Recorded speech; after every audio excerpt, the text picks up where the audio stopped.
Just look at this arrogant piece of shit, Brad Hazzard, facing the Public Accountability Committee. It's the way he treats them. How corrupt is this Hazzard? I've written to him about very serious complaints at Westmead Hospital, and he appears to be covering up. Just watch this clown. What a mongrel he is. Can't even talk respectfully to anybody. I wonder he covers up complaints. Well, I'd like to welcome everybody to this virtual hearing of the Public Accountability Committee as part of its inquiry into the New South Wales Government's management of the COVID-19 pandemic. Today we'll be hearing from government witnesses, including the Honourable Brad Hazzard, the Minister for Health and Medical Research, and Dr Kerry Chant, the Chief Health Officer. Members and witnesses must avoid speaking over each other so we can all be heard clearly. This is getting a bit ridiculous. You're holding us up here while we should be doing the work that we need to do, while you tell us you... Minister, I would ask that you, it is a WebEx hearing, it's very difficult, we have very limited time. And Sorry, David, can I just say, Dr Chant is very tired. She works 18 hours a day. I mean, last night she rang me, I think, or I rang her at about 10 o'clock or 11 o'clock last night. We talked through the night. We talked first thing in the morning. You have an expectation. No, I appreciate it. I'm just trying to work out excuse me, Dr Chant. It reminds you that we have volunteered to come here. We don't acknowledge that you have the capacity to have us here. We've come here to try and assist and give you the information you need. So, thank you, Minister. I think the context is useful. The first speaker said this wasn't in some sort of gotcha. All you're trying to do is carry on. David, we are in the middle of a pandemic. We agreed to come for 1 hour, and you're just asking questions which are just aimed at just having a go. Can you actually bring this? You're the chairperson, and you should stick with what you agreed, so Dr. Chant can get on with her work and stop carrying on like you're running for the Senate, for heaven's sakes. We know you're running for the Senate. Can we actually get on with what the arrangement was? The arrangement was we came voluntarily for 1 hour, and you're wasting her time. Minister, I think that the committee has endeavoured to ensure this is an even-tempered exchange of information. Well, what do you mean by that? What do you mean by that? It just seems to me that... Excuse me, Minister, can I just stop you there? Minister, we're not trying to catch you out. There's no trick here. We're specifically asking very important advice from the public health officials and from Dr. Chant. I'd rather spend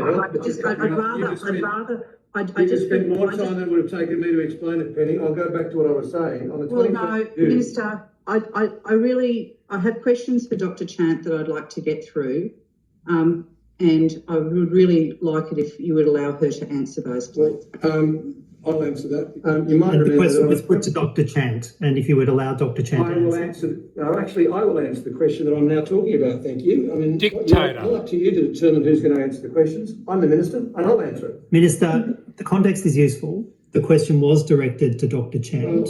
If you don't, look, I appreciate the context, but I also note the short amount of time we have today. So I appreciate the context, and I now invite Dr. Chant to answer the question. As a colleague who is normally very careful in your words, can I say that you're putting words into Dr. Chant's mouth, and that's not at all fair.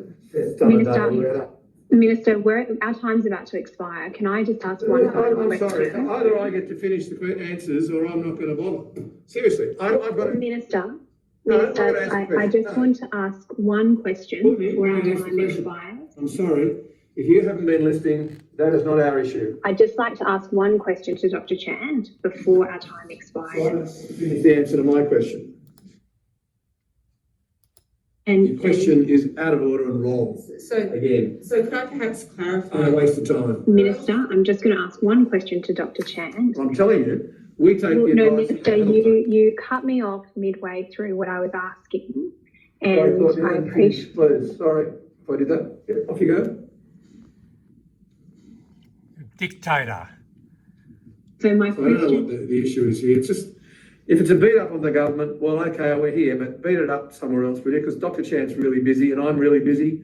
If you want to actually discuss the issues properly, we're here to do it. We came voluntarily. We didn't have to be here. Please just ask the questions. We'll give you the answers.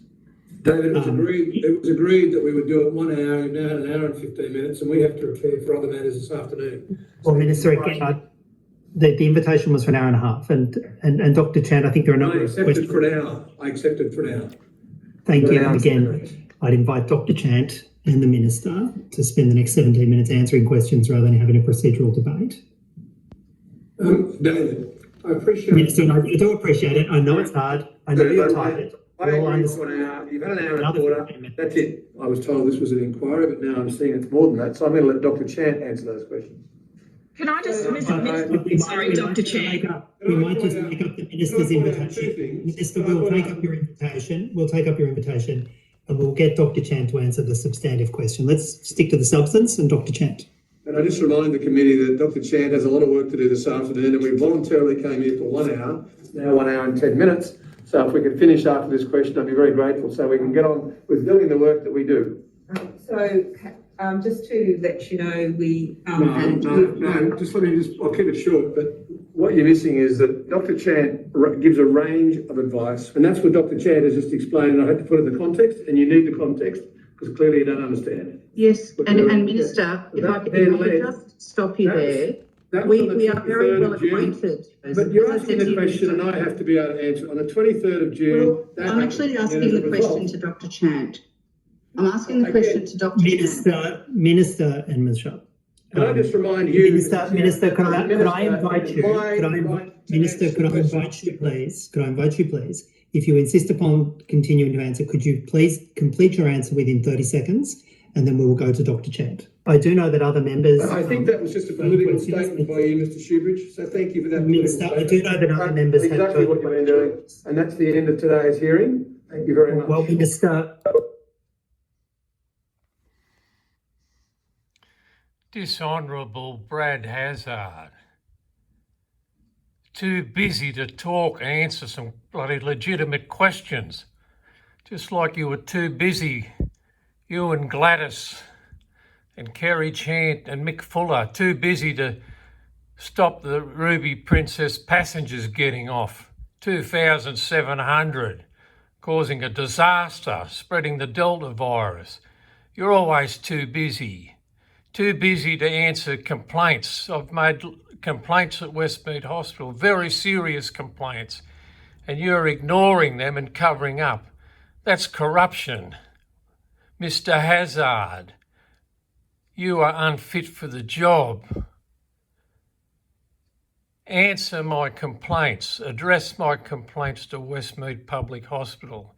You and Graham Loy, the chief executive there, and the new Premier, Dominic Perrottet, and for that matter, the Chief Health Officer, Kerry Chant. Disgusting people you are.